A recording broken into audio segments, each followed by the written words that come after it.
Imagine planning the wedding of your dreams, only for your own family to skip it for your sister's party. Every smile you give hides the heartbreak, but what happens when they finally see where you spent your honeymoon? The revenge they never saw coming will leave them speechless, and you won't believe the twist at the end. Disclaimer: this story is completely fictional and created for entertainment purposes only. Any resemblance to real people, events, or situations is purely coincidental. The events, characters, and locations portrayed in this video are imagined and real-life experiences. Viewer discretion is advised. I had dreamed about my wedding for as long as I could remember. I imagined walking down the aisle in a flowing white gown, the scent of fresh flowers in the air, and the warmth of my family surrounding me as I promised my life to James, the man I loved more than anything. I had spent months planning every single detail, from the perfect invitations to the intricate lace on my dress, to the music that would play when I walked into the ceremony. It was supposed to be the happiest day of my life, the day I would finally feel completely loved and celebrated by the people who mattered most to me, but nothing could have prepared me for the shock of the reality that awaited me. The morning started like any other. I woke up early, my heart racing with excitement and nerves, and as I looked at myself in the mirror, adjusting the veil my mother had helped me pick out months before, I felt a surge of joy. James would be waiting, the guests would be arriving, and everything would be perfect. I could hear the soft bustle of the wedding planners downstairs, making sure every table was arranged correctly, the flowers were in place, and the music cues were perfect. I felt a sense of pride at how well everything had come together. This was the day I had waited for, and nothing could ruin it. Or so I thought. When it was finally time to walk down the aisle, my heart was pounding like a drum. James waited at the front, his eyes fixed on me with love that warmed me from the inside out. I took a deep breath and started down the aisle, smiling at the guests as I passed, feeling the soft brush of their eyes on me. But then I noticed something strange, something I couldn't immediately understand. There were empty chairs. Rows of them, in the very front where my parents, my siblings, and some of my closest relatives should have been sitting. I felt a cold, sinking feeling in my stomach, like someone had just knocked the air out of me. I kept walking, forcing a smile, hoping it was some kind of mistake. Maybe they were running late. But as I reached the end of the aisle, James took my hand, his fingers warm and steady, and whispered, "It's okay. We'll make this special no matter what." I wanted to believe him, and I tried to. But the hollow ache in my chest grew heavier. I looked out at the seats again and realized with a sinking certainty that it wasn't a mistake. They weren't coming. My parents had chosen to skip my wedding for my sister Emily's party, a lavish, over-the-top event she had been planning for months, which apparently was more important to them than the day I had dreamed about my whole life. The ceremony continued, but I was numb, going through the motions while my heart felt like it had been crushed under a heavy weight. I exchanged vows with James, and I said every word with sincerity, but my mind was elsewhere, imagining my family laughing at Emily's party, dancing, taking pictures, celebrating something that wasn't mine. Every time I glanced toward the empty seats, the pain was sharper than the last. My parents had always been my biggest supporters, or so I thought, and yet here they were, choosing someone else's happiness over mine. After the ceremony, I tried to focus on James, trying to hold on to the joy that should have been mine. Guests came forward, smiling and congratulating me, but I felt disconnected from it all. My smile was boiling with a mix of hurt and anger. Emily had always been competitive, always wanting the spotlight, but I had never imagined that she would steal my day in such a blatant, hurtful way. Every picture she posted online of her party, every story she shared with her friends was a constant reminder of what I had lost that day. The love, attention, and celebration that should have been mine. Yet even in that moment of betrayal, a small spark of determination began to grow inside me. I refused to let their choice define my happiness. James held my hand tightly throughout the day, whispering words of comfort and reassurance, reminding me that we were creating our own memories, ones that would be ours alone. I realized then that the real celebration didn't have to come from my family's approval or presence. It could come from the love I shared with James and the life we were about to build together. The reception was a blur of polite smiles, laughter, and champagne toasts, but I kept noticing the empty seats. My heart ached every time I saw them, every time I imagined the conversations they were having at Emily's party. I felt a mix of sadness and anger, a cocktail of emotions that made it difficult to enjoy the day as I should have. I wanted to cry, scream, and demand their attention, but instead I put on a brave face. I reminded myself that this day was about me and James, and I would not let anyone else take that away completely. As the night progressed, I tried to focus on the little moments that made the day special.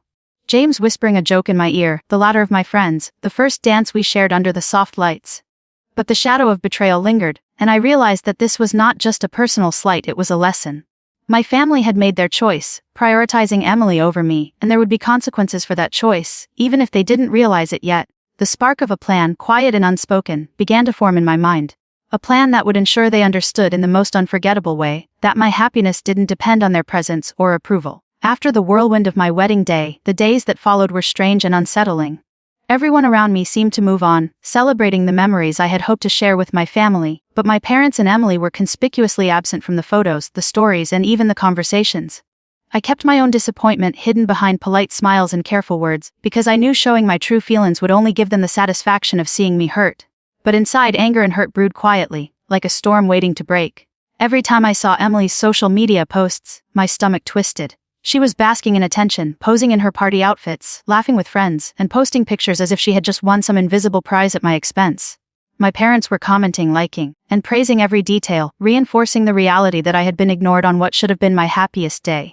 Despite the sadness and the anger, I refused to let them see me broken. I smiled when relatives and friends came by, thanked them politely for their gifts, and listened carefully to their stories of my wedding from their perspective.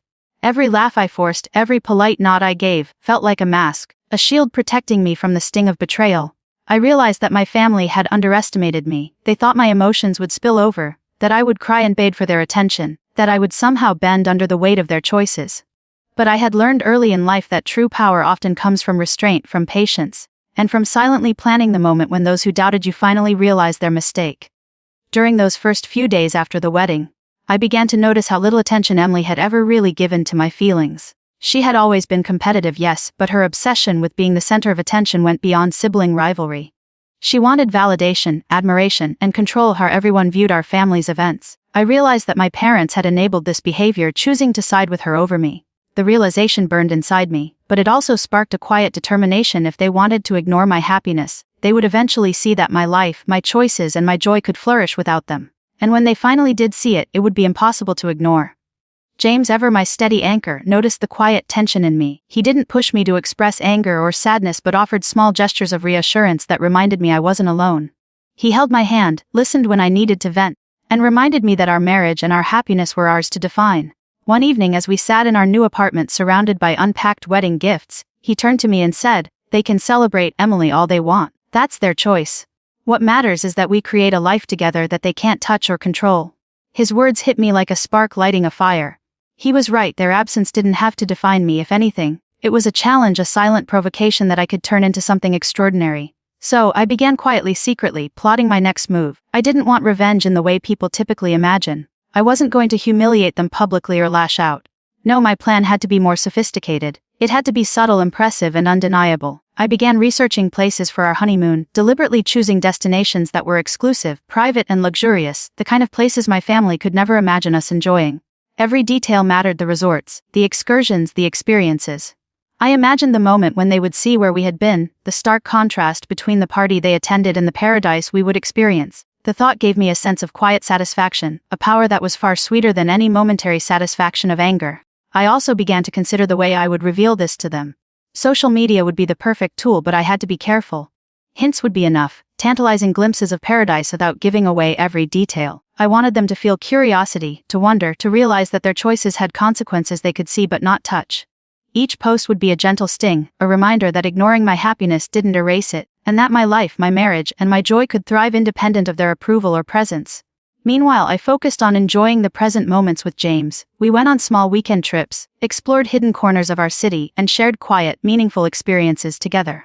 Every laugh, every conversation, and every spontaneous adventure reminded me that happiness could be found in our choices, not in the approval of others. It was a lesson I hadn't fully understood before, but now it was crystal clear. Life's joy comes from shared moments with those who truly care, not from the empty presence of people who value appearances more than relationships. Every day the anger inside me softened into resolve.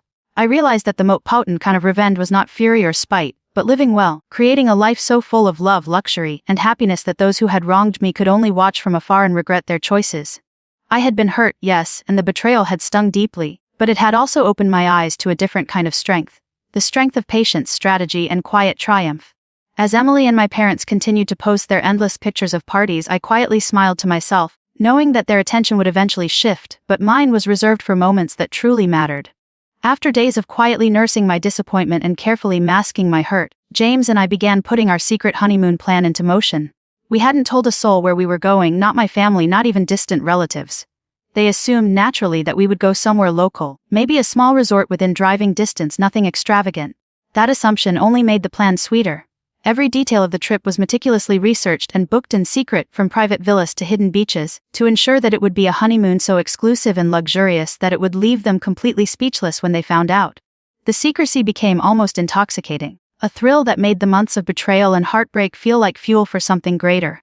We flew under the radar, leaving the city early in the morning, our luggage carefully packed with clothes for sun-soaked beaches, candlelit dinners and adventurous excursions. James was as excited as I was, sharing in the quiet anticipation of what was to come.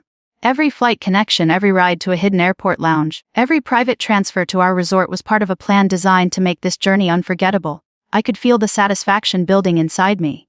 Not of revenge in a cruel sense, but of proving a point, that happiness and love do not depend on approval or presence of people who had chosen someone else over me. From the moment we arrived, it felt like stepping into another world. Our villa overlooked a stretch of white sand that seemed endless, with turquoise waters gently lapping at the shore. Palm trees swayed lazily in the breeze, and the air was perfumed with the subtle scent of tropical flowers. It was paradise, the kind of place that felt untouched by time or the world's problems. Every corner of the villa was designed for privacy, with a pool that reflected the sun like liquid sapphire, a deck that extended toward the sea, and a small outdoor dining area perfect for sunset dinners. The moment I saw it, my heart swelled with a mixture of awe and quiet triumph. I could imagine my family scrolling through social media, eyes widening in disbelief, as they realized the extent of the experience they had completely missed. James and I wasted no time in exploring the island. We discovered hidden coves, walked along beaches so secluded we felt as if we were the only two people in the world, and swam in waters that shimmered with every imaginable shade of blue. We tried every activity the resort offered, snorkeling among vibrant coral reefs, kayaking through winding lagoons, and hiking to lookout points that offered breathtaking panoramas. Each day was an adventure, a reminder that life had so much to offer when you truly embraced it, and a reminder that our joy was entirely ours, built on love, trust, and shared experiences rather than family approval. Every evening, we returned to the villa to a private dinner prepared just for us. Candlelight flickered across the polished table, the smell of exotic dishes filled the air, and we laughed over stories from our past, shared dreams for the future, and reflected on how far we had come as a couple.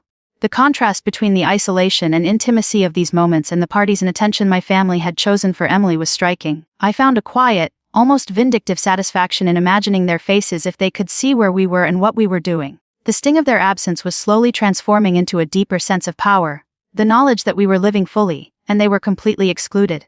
But the honeymoon wasn't just about luxury or scenery, it was about building memories that no one could take away. James and I created our own traditions. Morning swims at sunrise, evening walks under the stars, small rituals of laughter and touch that reminded us of our bond. We documented these moments privately, taking photos not for social media but for ourselves to keep as a testament to the happiness we were building. Yet, the idea of subtly hinting at these moments online began to take root in my mind.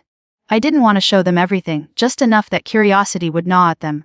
The thrill of a hidden truth, the thought that they were completely unaware of our lives at that moment, was almost irresistible. Even in paradise, though, I felt the echo of what had happened my wedding day.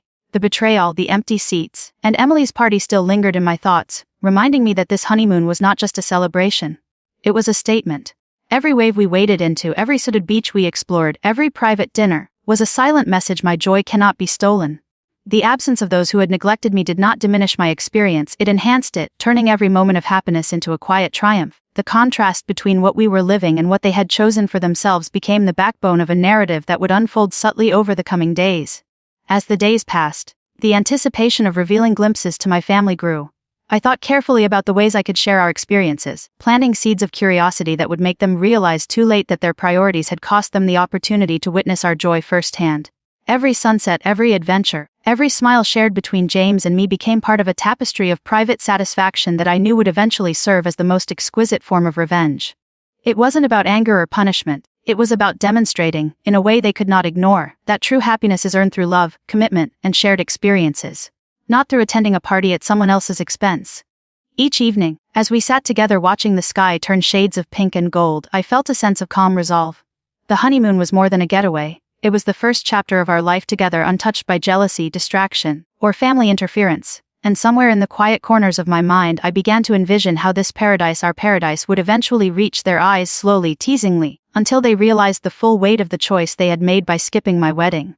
By the fourth day of our honeymoon, James and I had settled into a rhythm of absolute bliss, a kind of quiet paradise that felt both surreal and permanent.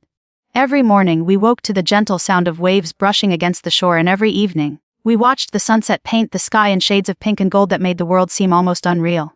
We explored hidden coves, swam in crystal clear waters, and lounged under the shade of palm trees with nothing but the hum of nature around us. But as perfect as it was, a part of me couldn't stop thinking about my family and the lives they were living while I existed in this secluded paradise. The sting of their absence on my wedding day still lingered, but it had evolved from raw pain into a quiet, simmering resolve. I realized that I could turn this perfect moment into something even more powerful, a subtle, teasing way to make them feel the consequences of their choices without directly confronting them. I started small. I posted a few photos online, carefully curated and innocuous at first. A picture of a colorful cocktail on a table overlooking the ocean, a shadowed selfie of James and me walking along the shore, a wide shot of our villa with its private pool shimmering under the sun. None of the posts revealed our exact location, but the luxurious details were clear enough to catch the attention of anyone who knew us. Emily, of course, was the first to notice. Within minutes, I could see her likes, her comments, the little emojis that betrayed her curiosity. My parents weren't far behind, asking indirect questions through family group chats and texting relatives to see if anyone knew where we were. Each ping, each notification made my heart race, a mixture of amusement and vindication warming me from the inside out. I carefully crafted each post to maximize intrigue without giving anything away. A close-up of the sparkling water, a blurred background of our private beach, a glimpse of our luxurious dinners without revealing the location. It was all deliberate. I wanted them to feel curiosity first, to wonder, to start imagining the life James and I were living while they had chosen a party over my wedding. Every post was like a gentle nudge, a whisper that said, "You missed this, and there's nothing you can do about it." I found a strange satisfaction in seeing the tiny ripple of panic in Emily's comments, the subtle hints of guilt in my parents' replies, and the frantic questions that were carefully phrased so as not to seem desperate. They were beginning to realize that their absence had a real, visible impact, and the thought made me feel quietly triumphant. As the days went on, I began to escalate my hints just slightly, teasing them with glimpses of our adventures. I posted a photo of us snorkeling among brightly colored fish, our heads barely visible above the water. Another time, I shared an image of our feet dangling in the sand, toes touching the edge of the private pool, the ocean stretching endlessly beyond it. I even posted a boomerang of James lifting me into the air in front of a secluded waterfall, the kind of magical scene that could only exist in a place reserved for the privileged few. With each post, my family grew more curious, more restless, more aware that they had made a monumental mistake. Emily started texting me indirectly, trying to sound casual while prying for details, and my parents sent messages that were polite on the surface but carried an undercurrent of regret. What was particularly satisfying was the realization that no amount of questioning could give them the answers they wanted. The posts were just tantalizing enough to provoke envy, curiosity, and a hint of panic, but precise details remained elusive. They could see the lifestyle, the luxuries, the happiness, but they could not touch it, could not experience it, and could not undo the decision they had made months ago. That contrast, their exclusion versus our intimate, perfect experience, was the quiet event had been nurturing in my heart. It wasn't cruelty, it was strategy. It was proof that our joy, built on love and careful planning, was untouchable. James watched me with a knowing smile as I composed each post. He understood the mixture of satisfaction and justice that pulsed through me. He didn't question it or laugh at it, he simply held my hand and whispered, "This is perfect. They'll understand soon enough, and it'll be unforgettable." The thrill wasn't just in the images themselves, but in the effect they had on the other side. Every ping of a message from Emily or my parents felt like a small victory, a subtle confirmation that our happiness could exist fully and magnificently without their presence. As the week progressed, I began incorporating more daring hints. A picture of our villa from the air, with the pristine shoreline stretching out like a private kingdom. A short clip of the turquoise waves crashing against hidden coves. Even a blurred photo of our elegant dinner, with crystal glasses and candlelight, suggesting opulence without giving specifics. Each post was a carefully calibrated reminder that the life we were living had been deliberately designed for us and excluded them entirely. The thrill was intoxicating, but it was also empowering. I realized that happiness could be wielded as its own form of power. The power to show without confrontation that life goes on and that exceed anyone's expectations. And as I watched the subtle panic grow on the other end, I felt a deep, undeniable sense of satisfaction.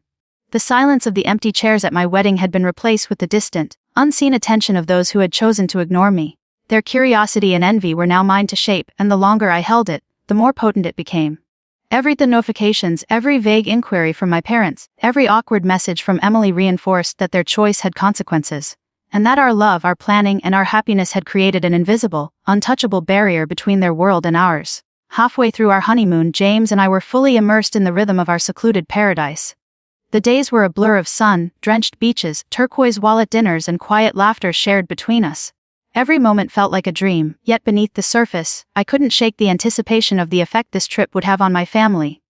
Their absence at my wedding had been a deep wound, one that had slowly transformed into a quiet fire of determination. I knew that when they finally realized where we were and what we were doing, their shock would be absolute. I had spent days teasing them subtly through social media, hints of luxury and adventure sprinkled carefully into posts, but now I wanted to keep the experience entire ours until an unexpected turn tested that secrecy. One afternoon, as James and I returned from a private boat excursion exploring hidden coves, we found a small package waiting at the villa. There was no note, no return address, just our names written neatly on the outside. My heart skipped a beat as I tore it open, curiosity mixing with a strange apprehension. Inside, I found a letter from Emily. Her handwriting, familiar immediately. She was apologizing, saying she regretted missing my wedding and acknowledging that she had hurt me. She insisted that she wanted to make amends, to somehow show that family mattered, and even enclosed a few small items meant as tokens of reconciliation. I stared at the contents, a complex mix of emotions twisting inside me, relief, skepticism, and a quiet satisfaction. This was the moment I had anticipated, their recognition of wrongdoing. But what came next was entirely unexpected. A message from a mutual friend popped up on my phone while I was examining the package. She had tagged herself in a social media post that, in her excitement, accidentally revealed the resort's location. My carefully constructed secrecy had been compromised not by me but by the reckless excitement of someone else. I felt heart pounding, realizing the implications. My family would now know precisely where we were. The exclusive villas, the private beaches, the hidden coves. All would soon be visibles who had chosen to ignore my wedding. A wave of exhilaration and tension surged through me. This was at the moment when the stakes of my quiet revenge would reach their peak. I glanced at James, who looked alarmed yet amused. "Well," he said with a half-smile, "it looks like our paradise might have a few eyes on it sooner than we planned." I nodded, feeling a thrill unlike anything I had experienced. This accidental reveal wasn't a disaster. It was an escalation. It was the perfect storm of anticipation and revelation, a moment that would amplify the emotional impact on my family. Suddenly, what had been a private, controlled form of subtle revenge was about to become a public, undeniable statement.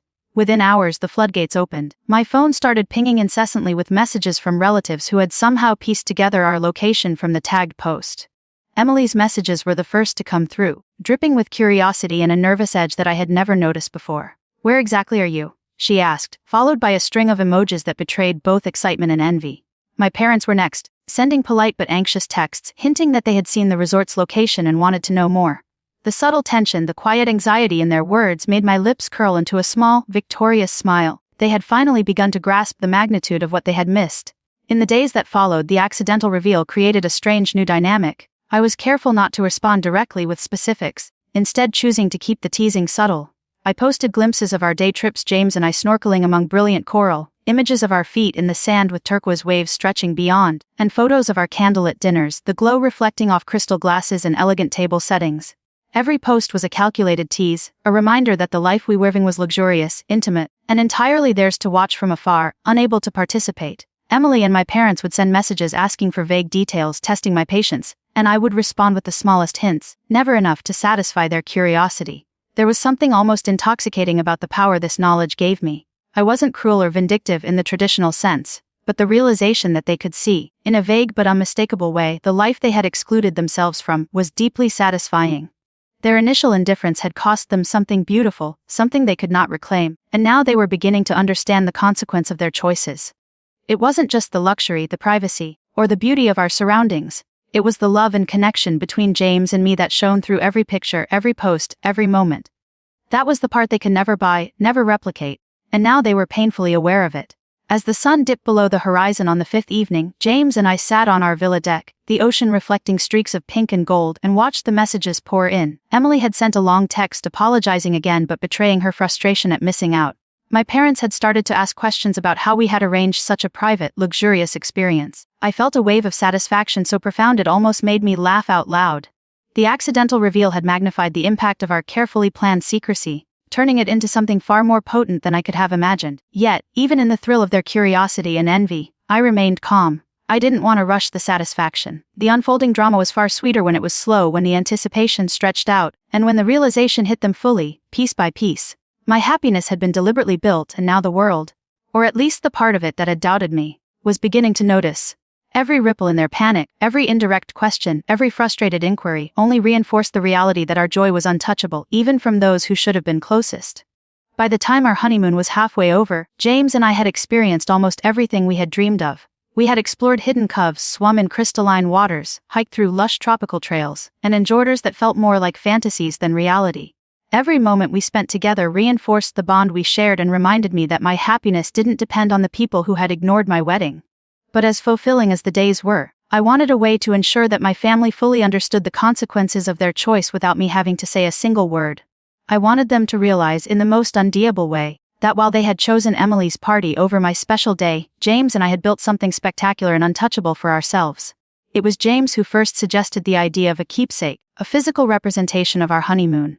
At first I hesitated, thinking it might feel too pointed or even cruel. But then I realized it could be done with elegance and subtlety. I would create a photo book, a carefully curated collection of our favorite moments, documenting not just the luxury and beauty of our experiences but also the love, joy and intimacy that had defined every day. It wasn't about gloating. It was about giving them a tangible reminder that happiness can exist even when they choose not to participate. The idea of sending them a book titled, "While You Partied, We Lived" formed naturally, a perfect mix of irony and quiet satisfaction. I spent hours selecting photos, carefully balancing what to include and what to leave out. There were pictures of James and me snorkeling above vibrant coral reefs, our faces lit with sheer joy. There were images of private beaches where no one else existed, stretches of sand that seemed endless and untouched, candlelit dinners at the villa, sunset walks along the shore, and spontaneous moments of laughter. Each photo was a slice of paradise captured forever. The careful composition ensured that the beauty of the scenery was evident, but the emotions, the love, and the connection between us were just as visible. It was impossible to ignore. Every page of the book was designed to speak for itself. The title, placed boldly on the cover, was the first statement, a subtle jab at the fact that they had prioritized something else over my wedding day. Inside, the narrative unfolded quietly but unmistakably. I included captions that were simple and elegant, describing the moments without revealing the location, allowing the reader's imagination to fill in the details and realize just how exclusive and extraordinary our experiences had been. The intention was never to humiliate, but to make them feel the undeniable contrast between the life they had chosen to ignore and the life we were living fully. When the book was finally complete, I arranged for it to be delivered to their doorstep, knowing it would arrive after we returned from the final leg of our honeymoon. The anticipation of their reactions was almost intoxicating. I imagined my parents picking it up, casually at first, only to gradually realize what they were holding. I pictured Emily opening it, expecting to see a few glossy photos of a modest trip, only to be confronted with images of sheer luxury and intimacy that highlighted what she had missed. Every smile, every private moment, every detail of our exclusive adventures would hit them with the force of their own choices. When the day came and the package reached them, I imagined them sitting together, hesitating at first, curious yet cautious. The title alone would have caught their attention, "While You Partied, We Lived." And then, page by page, the reality of our journey would unfold. Snorkeling with fish of every imaginable color, walking hand in hand along endless white sands, longing in private villas with pools that reflected the sky like mirrors. All of it meticulously captured, impossible to ignore, impossible to dismiss. The more they turned each page, the more the realization would sink in. This was what they had missed, and it was entirely by their own choice. The thrill of imagining their reactions was accompanied by a sense of calm satisfaction. There was no need for confrontation, no need for angry words or dramatic scenes. The story of our honeymoon, our life, and our happiness spoke for itself. Each image, each carefully selected moment, conveyed the message more powerfully than any argument could. Joy is earned and shared with who prioritize it, not with those who choose absence. I could almost hear their initial shock, the subtle unease as they recognized the extent of the life they had overlooked, and then the quiet pang of regret that would inevitably follow. James and I discussed the book in private, savoring the subtle justice of it. We laughed softly at the thought of Emily's frustrated curiosity and our parents' polite yet anxious attempts to probe for details. It wasn't cruelty, it was proof, elegant and undeniable, that we had not only survived the sting of betrayal but had created something infinitely more beautiful and fulfilling in spite of it. Every page was a testament to our love, our planning, and our ability to rise above the choices of others. As I imagined them turning the final page, I felt a sense of closure building inside me. The book was more than a collection of photos, it was a narrative of triumph, a silent statement that happiness is not measured by the presence of those who fail to appreciate it, but by the richness of the experiences we choose to embrace. It was a quiet victory, a way to show them that the decisions they made had consequences they could but not undo, and that sometimes, the best revenge is to live well, to love fully, and to create moments that are untouchable by anyone else.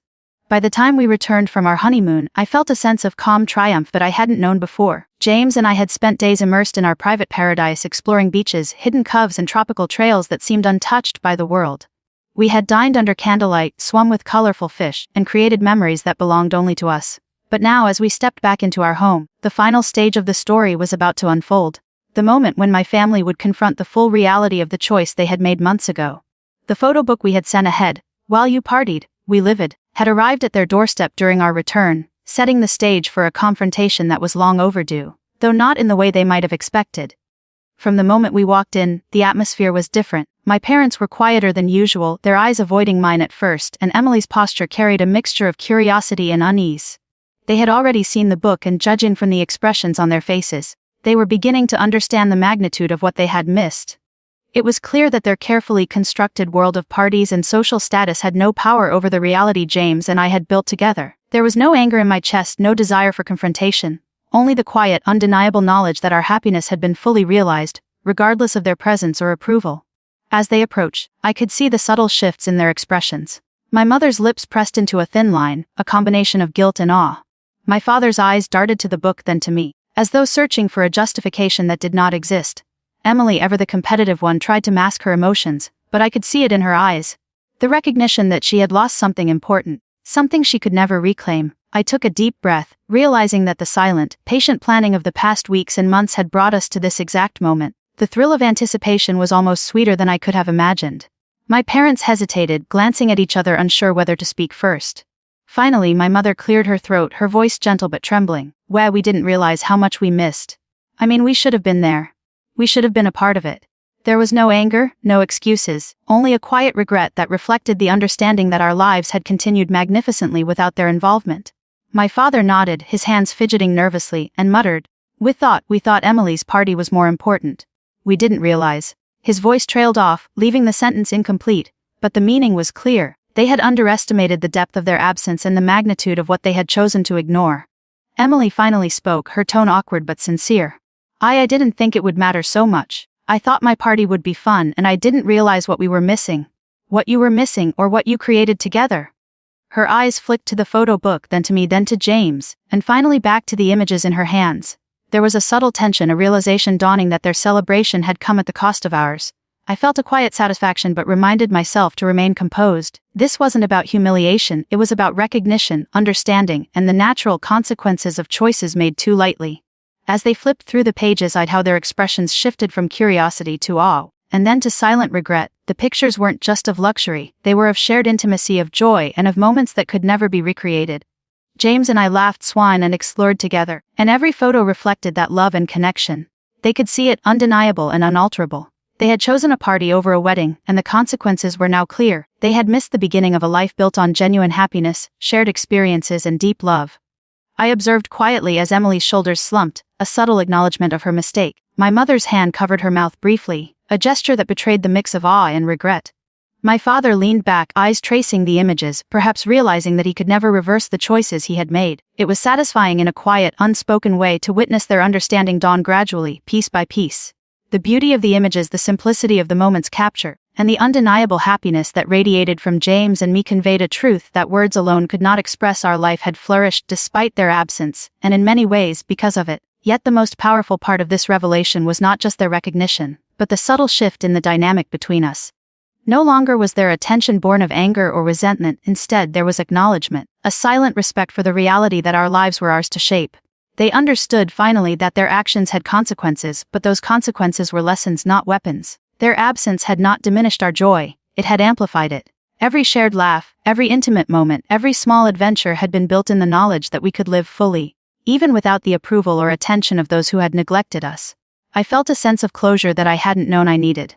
The wedding day, once filled with empty chairs and quiet heartbreak, had transformed in my mind into a lesson about resilience, strategy, and the quiet power of living well. The honeymoon, carefully planned and subtly shared, had completed that lesson. The photo book was more than a collection of images. It was proof, elegant and undeniable, that happiness is not given, it is earned, nurtured, and shared with those who truly value it. James and I had created a life that reflected that truth, and now for the first time my family could see it clearly. As the room grew quiet, I realized that revenge had never been about anger or retribution. It was about living fully, creating joy that could not be taken, and letting the natural consequences of choices reveal themselves. The subtle, patient process of planning, teasing, and revealing had worked exactly as I had intended. My family's realization was complete, and though they could not reclaim the time they had missed, they could understand the reality they had ignored. It was a moment of satisfaction, not cruelty, a reminder that life rewards those who pursue happiness with intention and love, and that sometimes the most powerful statement is made not with words, but with actions and experiences that speak for themselves. And that's how I turned heartbreak into a lesson they would never forget. My wedding may have been ignored, but my life, my love, and my happiness couldn't be stolen. Every moment of our honeymoon, every adventure and quiet smile, became a reminder that true joy comes from the choices we make and the love we nurture, not from the approval of those who fail to show up when it matters most. If you've ever felt overlooked, betrayed, or underestimated, remember this story: sometimes the sweetest revenge isn't revenge at all. It's living well, thriving, and letting your happiness speak for itself. Thank you for watching, and if you enjoyed this story, don't forget to like, comment, and subscribe. Hit the notification bell so you never miss a story where secrets, surprises, and life-changing twists unfold.